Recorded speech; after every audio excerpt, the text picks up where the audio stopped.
Selamat pagi Bapak Ibu Saudara yang terkasih di dalam Tuhan.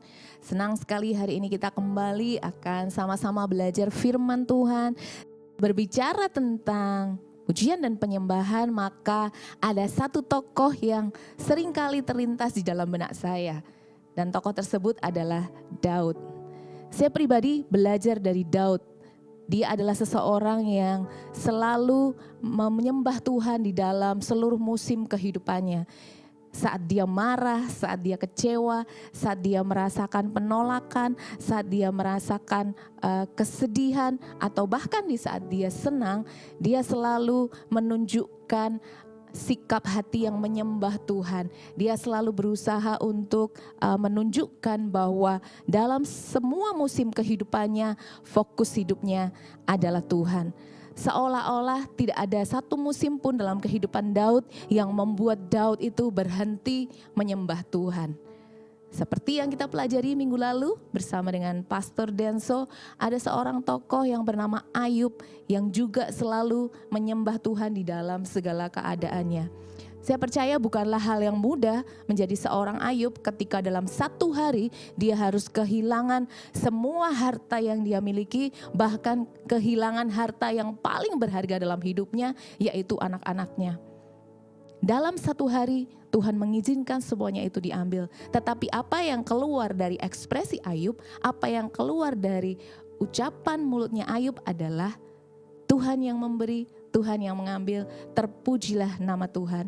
Selalu hal yang positif yang dia keluarkan, selalu perkataan-perkataan iman yang dia sampaikan. Nah, hal tersebut juga mengingatkan kita akan khotbah Pastor Glory di minggu yang pertama, bahwa orang yang menyembah Tuhan selalu mengeluarkan perkataan-perkataan iman di dalam hidupnya. Tidak ada perkataan-perkataan negatif, hanya perkataan iman yang dia keluarkan dalam mazmur dan penyembahannya. Nah, berbicara tentang hati yang menyembah adalah sikap hati yang menghormati Tuhan, mencintai Tuhan, dan mengasihi Tuhan. Nah, sikap hati yang seperti ini akan menentukan ekspresi kita ya Bapak Ibu. Saat kita senang, pasti wajah kita itu ceria, kita berjalan dengan penuh semangat, ada senyuman yang kita berikan kepada orang-orang gitu. Tetapi ketika hati kita sedang sedih, pasti dari wajah kita, dari sikap kita berjalan, cara kita berbicara, akan menunjukkan kesedihan yang ada di dalam hati kita. Mungkin bisa muka kita muram, jalan kita pelan, bahkan dalam mengerjakan sesuatu pasti ritmenya tidak secepat ketika kita sedang semangat. Nah, oleh sebab itu apa yang kita ekspresikan itu sebenarnya menunjukkan apa yang di dalam hati kita. Nah, sebenarnya Alkitab pun sudah mengajarkan kepada kita bagaimana cara menyembah Tuhan. Bisa dengan mengangkat tangan, bisa dengan kita berlutut, bermazmur, menyanyi bagi Tuhan. Bahkan kalau ada di antara kita yang bisa bermain musik, kita bisa menyembah Tuhan dengan permainan musik kita. Dan kita pun juga bisa bersorak-sorai.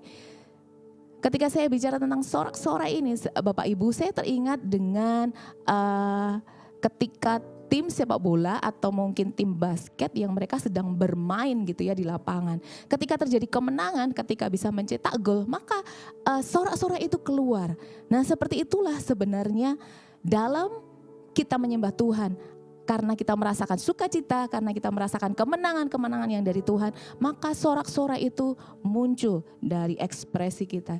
Jadi apa yang kita keluarkan di ekspresi kita itu menunjukkan apa yang ada di dalam hati kita. Nah, pertanyaannya, mengapa sih harus diekspresikan? Karena Alkitab mengatakan seperti ini, kasihilah Tuhan Allahmu dengan segenap hatimu, dengan segenap jiwamu, dan dengan akal budimu, dan dengan segenap kekuatanmu. Nah, kata kekuatan di sini ini juga bicara tentang kita mengasihi Tuhan dengan segenap tubuh kita. Bagaimana kita bisa tahu atau bagaimana Bapak Ibu bisa mengetahui kekuatan seseorang adalah ketika kita melihat misalnya orang tersebut mendorong mobil yang besar atau mengangkat beban yang berat. Kita bisa tahu, oh orang ini kuat. oh orang ini tidak kuat, orang ini kurang kuat gitu. Kita bisa melihatnya melalui ekspresi yang ditunjukkan oleh orang tersebut. Nah sama juga ketika kita menyembah Tuhan, Tuhan mengatakan kasihilah Tuhan dengan segenap kekuatanmu. Itu berarti dengan segenap tubuh kita menyembah Tuhan. Bukan hanya sekedar dengan segenap hati, dengan segenap jiwa, dan dengan akal budi kita. Roma 12 ayat yang pertama lebih jelas lagi mengatakan seperti ini. Karena itu saudara-saudara, demi kemurahan Allah, aku menasihatkan kamu supaya kamu mempersembahkan tubuhmu sebagai persembahan yang hidup, yang kudus, dan yang berkenan kepada Allah. Itu adalah ibadahmu yang sejati.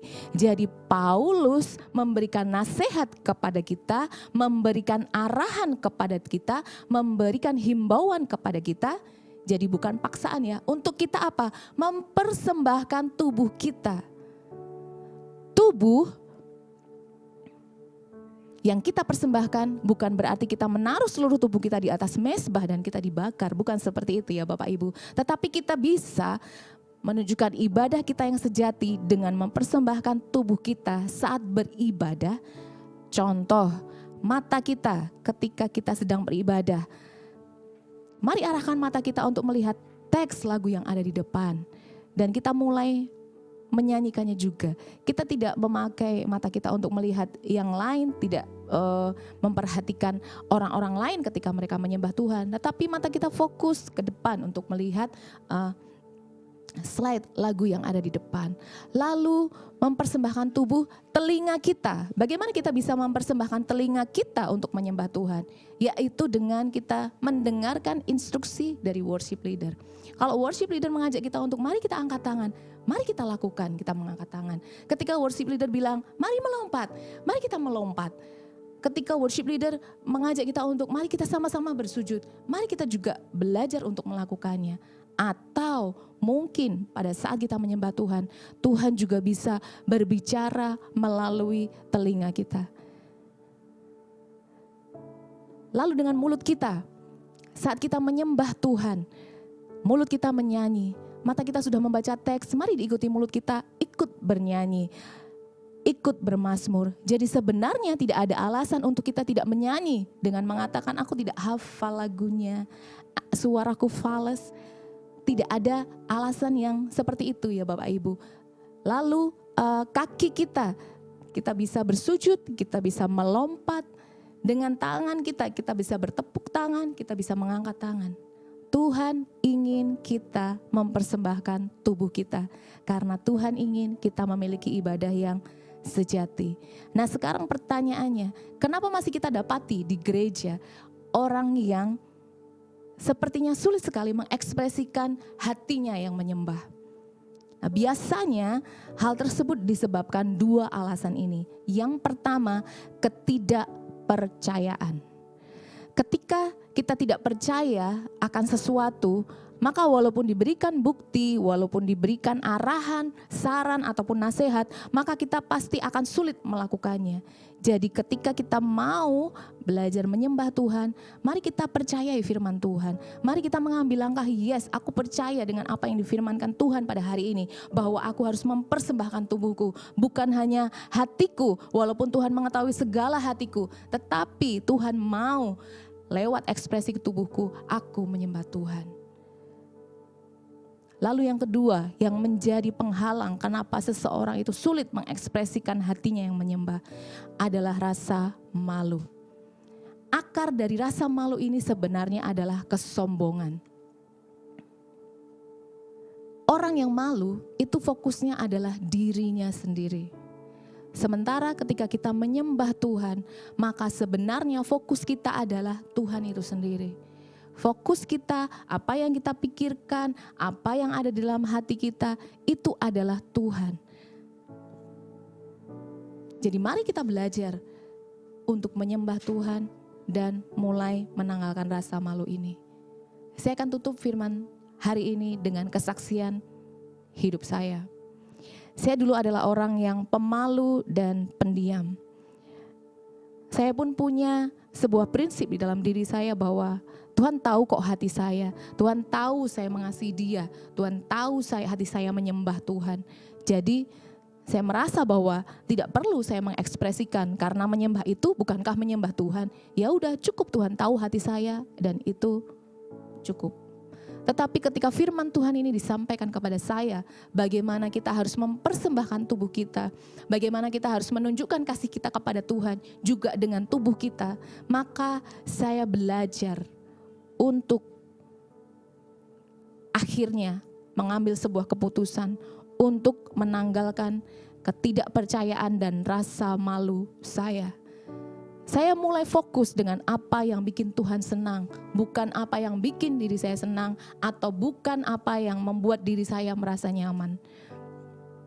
Saya mulai keluar dari rasa nyaman saya, dan saya mulai mengambil langkah untuk saya melompat, saya bersorak-sorai, saya mengangkat tangan. Awalnya memang tidak nyaman Bapak Ibu, tetapi saya terus melakukannya sampai pada hari ini. Dan saya merasakan pengalaman-pengalaman yang rohani yang baru bersama dengan Tuhan. Hari ini saya bisa melihat anak saya yang berumur 5 tahun. Dia menyembah, mengangkat tangannya kepada Tuhan. Dia tidak malu melakukannya. Anak saya yang pertama, yang laki-laki, dia tidak malu untuk mengangkat kedua tangannya kepada Tuhan. Bagi saya itu hal yang sangat menggembirakan saya. Bagi saya itu adalah berkat yang luar biasa. Saya bisa melihat anak-anak saya berani juga mengekspresikan hatinya yang menyembah kepada Tuhan.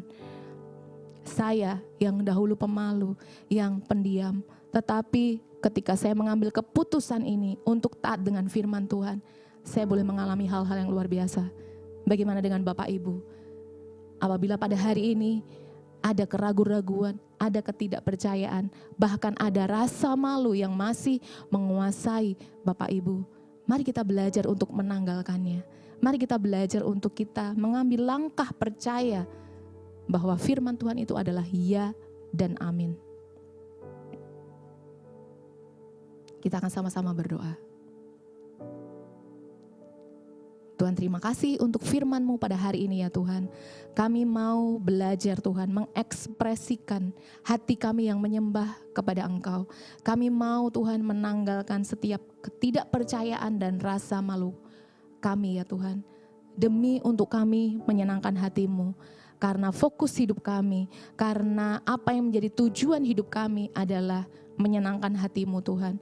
Oleh sebab itu kami mau keluar dari rasa nyaman kami dan mulai melangkah, belajar untuk mempersembahkan seluruh tubuh kami ini Tuhan untuk menyembah Engkau. Terima kasih Tuhan, kami mengucap syukur untuk pagi hari ini. Dan di dalam nama Yesus Kristus kami berdoa dan bersyukur. Amin. Tuhan Yesus memberkati, sampai jumpa minggu depan.